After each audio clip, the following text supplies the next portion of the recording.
Hey everybody, in today's video, we're going to create a Newton's cradle animation using HTML and CS. As you can see, there are many four balls which are nicely animated, and they are looking like a cradle, which is sliding.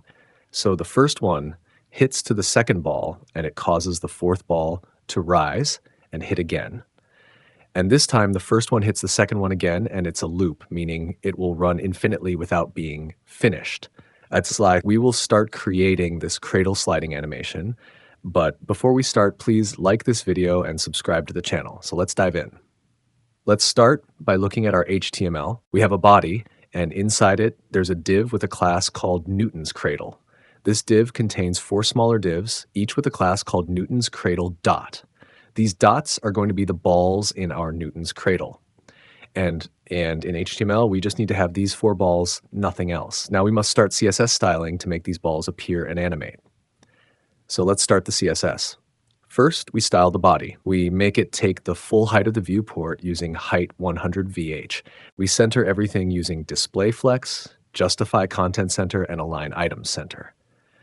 Margin is set to 0 to remove default spacing, and we give the background a dark color with background color 0E, 0E, 0E. Next, we style the Newton's cradle container. We use custom properties for size, speed, and color. The container itself is a flex container with width and height based on the size variable. All right, now let's style the individual dots. Each dot is a flex container, and we align its items to the center using align item center. The width of each dot is set to 25% of the container. We also set transform origin to center top so that when we animate, the rotation happens from the top center of each dot. Then we add a pseudo element after each dot using after. This is what actually becomes visible as the ball. The content is empty, width is 100% of the dot, height is 25%, and we give it border radius 50% to make it a circle. The background color uses the custom property for color, which is white in this case. For the first dot, we add an animation called swing using the speed variable set to linear, and it repeats infinitely. For the last dot, we use a different animation called swing 2, also using the speed variable linear and infinite. Now we define the keyframes for the animations. First is swing, which applies to the first dot. At 0%, the transform is rotate 0 degrees, and we set animation timing function to ease out.